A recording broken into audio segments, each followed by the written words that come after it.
Boa noite a todos, no nome precioso de nosso Senhor e Salvador Jesus Cristo. Amém. Graças a Deus, mais um privilégio. Quero que você acompanhe a leitura também em Josué, no capítulo 10, versículo 12 e 13. Então Josué falou ao Senhor, no dia em que o Senhor deu os amorreus nas mãos dos filhos de Israel, e disse aos olhos dos israelitas: Sol, detém-se em Gibeão, e tu, lua, no vale de Aijalon. E o sol se deteve e a lua parou, até que o povo se vingou de seus inimigos. Isto está escrito no livro do reto. O sol, pois, se deteve no meio do céu e não se apressou a pôr-se quase um dia inteiro.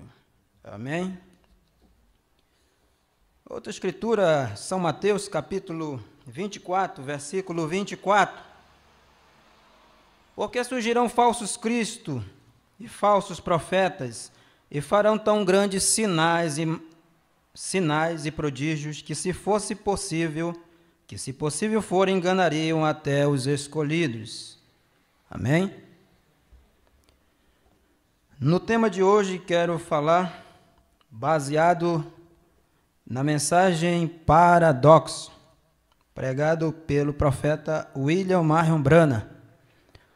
Paradoxo. Amém? Vamos ver aqui o que é paradoxo. Paradoxo é uma coisa que é incrível. É uma coisa que é incrível, porém verdadeira. Paradoxo, no dicionário Webster, diz que um paradoxo é uma coisa que é incrível, porém verdadeira. Isto é um paradoxo, alguma coisa que é quase que completamente fora da razão, que não poderia ser, mas que mesmo assim é. Isto é um paradoxo. Agora eu desejo, nos poucos minutos que restam, ficar com esta palavra, paradoxo. Deus é um Deus de paradoxo. Amém? Em Hebreus capítulo 13, versículo 8, ele diz que ele é o mesmo ontem, hoje e eternamente. Amém? Vamos agora para esta mensagem paradoxo.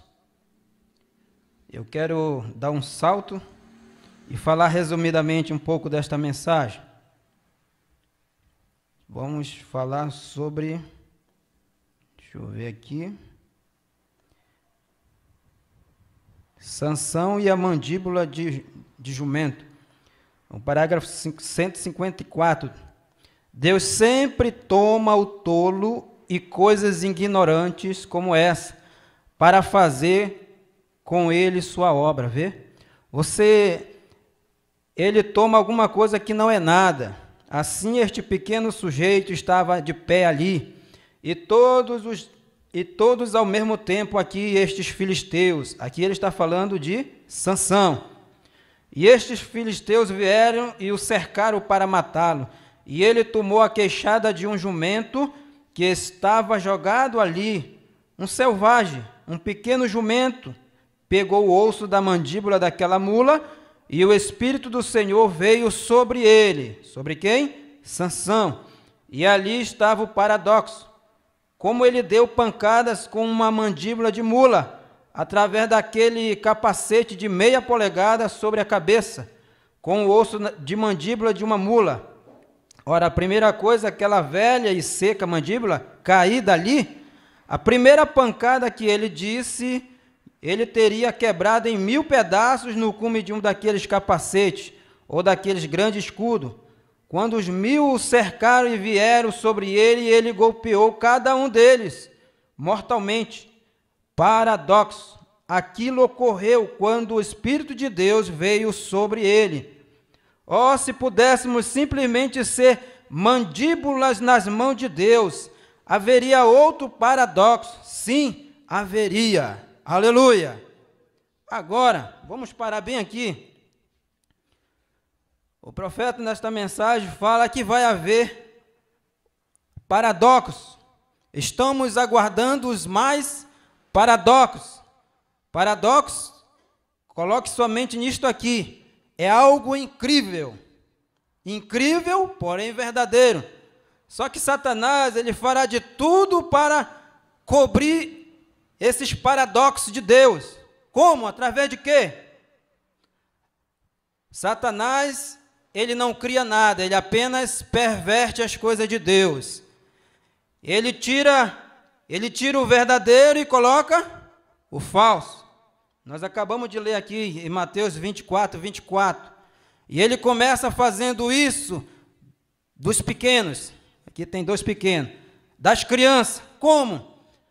Ele faz de tudo para com que as crianças tenham outros paradoxos, outros incríveis. Então ele vem através de Hollywood, através dos filmes, através de desenhos e traz outros paradoxos, para com que isto apague da mente das crianças o verdadeiro paradoxo, os verdadeiros incríveis paradoxos, verdadeiros de Deus. Amém? Vocês entendem? E o que ele faz? Ali na adolescência, ali na infância, ele traz um incrível Hulk, um incrível não sei o quê, um incrível, um super-homem. E aí vai. São os incríveis de Satanás para o quê? Para abafar, para esconder, para anular o verdadeiro. E no espiritual, o que eles fazem?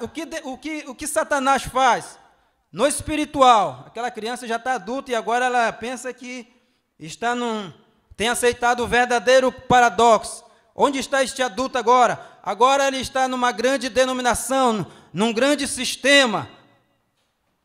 Porém, quando Jesus Cristo veio, ele encontrou esses sistemas. As pessoas estavam ali, pregadas, presas, amarradas, pensando que estavam num paradoxo de Deus. Mas não, aquilo era um sistema, aquilo já era uma fantasia de Satanás. Mateus 24, versículo 24. Serão tão parecidos que, se fosse possível, enganariam até os eleitos. Se fosse possível. Porém, o que Jesus chamou aquilo? De tradições. As vossas tradições anulam os mandamentos de Deus. As vossas tradições anulam a palavra de Deus. E hoje, o que está anulando a palavra de Deus? Hoje, o que está anulando a palavra de Deus chama-se denominação, organização, sistemas formados pelo homem. O que são essas organizações? São movimentos que começaram com Deus, porém terminaram no homem, terminaram em Satanás. Deus começou, mas não terminou. Por quê? Começou ali com Lutero, porém Lutero dormiu. E a Bíblia diz que, ou melhor, Satanás ele não cria, mas ele perverte.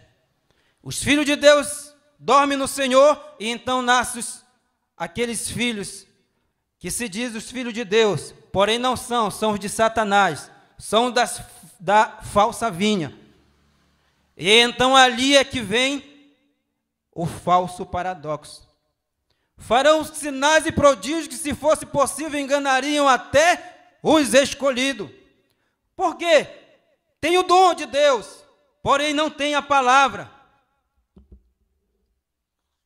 Porém não tem a palavra de Deus. E o apóstolo Paulo diz: ainda que eu falasse a língua dos anjos e a língua dos homens, sem amor, nada seria. Ainda que eu transportasse uma montanha com tanta fé, sem amor, nada seria. Ainda que eu tivesse tanta bondade e queimasse meu corpo, ou desse todos os meus bens, ele diz, sem amor, nada seria. Então isto é para quê? Para iludir. Mesmo com o dom verdadeiro de Deus. Ah, mas isso parece agora estranho. Mas isso é bíblico. A Bíblia fala que Balaão era um profeta. Porém, ele era um falso profeta. O dom dele era verdadeiro. Porém, ele tinha um ensinamento errado. A profecia dele era verdadeira. Toda vez que ele ia para amaldiçoar o povo de Deus, saía bênção. Saíam verdadeiras profecias. Porém, ele era um profeta comprado. Ele era um profeta que se vendeu por dinheiro, por salário. Como muitos pastores, como muitos ministros hoje têm se vendido por dinheiro. E não vai longe. No tempo de Jesus, Judas, um escolhido por Deus, ali para o apostolado, porém ele se vendeu por 30 moedas. E o profeta desta era, ele diz, o espírito continua, a pessoa, o homem, ele morre, porém o espírito continua.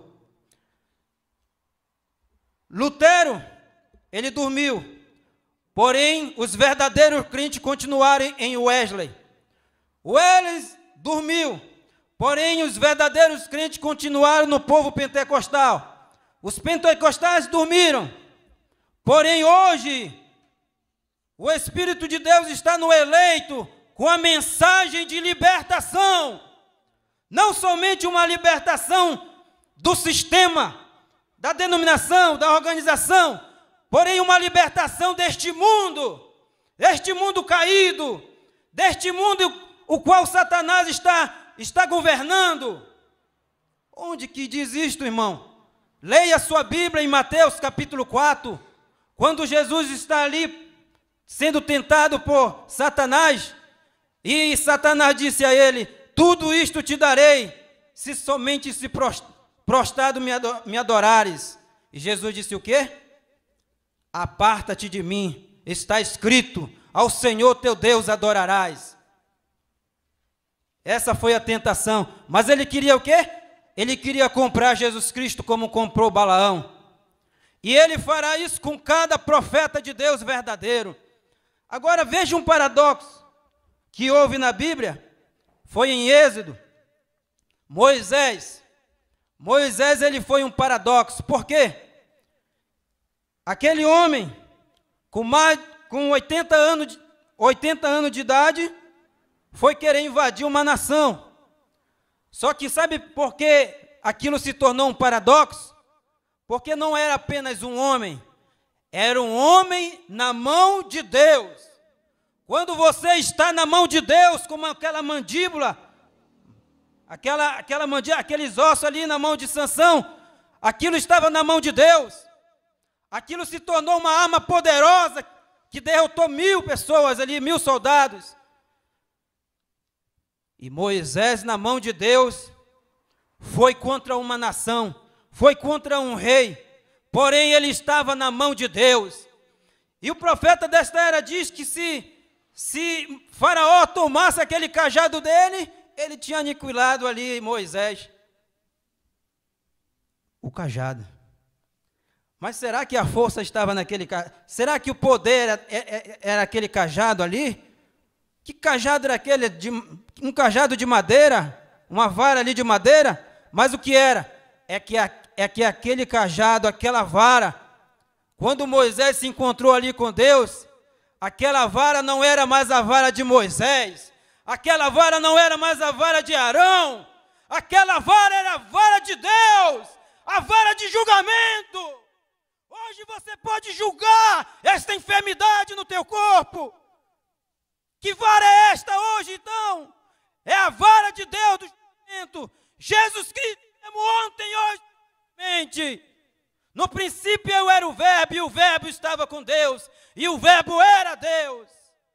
Jesus Cristo é aquela... Amém? Quando você está nele, o que é esta praga? O que é esta praga que Satanás lança? O que é qualquer praga que Satanás lança? O que é qualquer enfermidade que Satanás lança? O que é qualquer causa que Satanás lança? O que é qualquer condenação que Satanás lança? Quando aqueles sacerdotes, através da lei, queriam condenar aquela mulher, porém ali apareceu a vara do julgamento. Aleluia! Aquela vara de julgamento chegou com ela e disse: cadê teus acusadores? Não sei, Senhor, foram todos embora. Vai, mulher, e não peque mais. Tu quer ser curado desta enfermidade?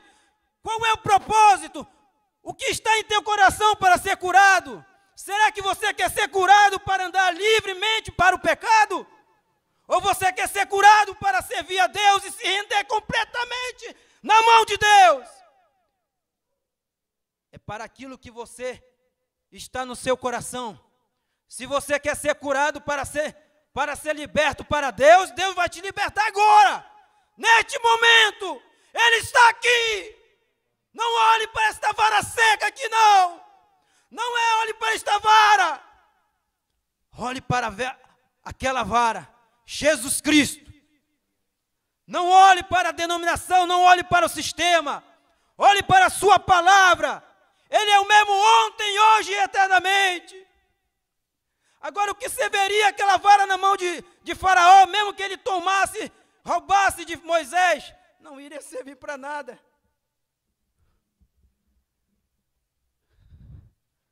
O que é a palavra de Deus na mão de Satanás? O que é a palavra de Deus na mão do sistema? O que é a mão de Deus, até mesmo através da boca do presidente? Não é nada. Porém, na mão dos eleitos de Deus, ela é uma arma poderosa que vence reinos, legiões de espírito. Não importa o teu estado caído, tome esta vara, atravesse o caminho, a vara de é a palavra de Deus. Se vós estiverdes em mim, minhas palavras estiverdes em vós, pedirei o que quiserdes, será feito. A vara do julgamento. Aleluia, Senhor. Glória a teu nome.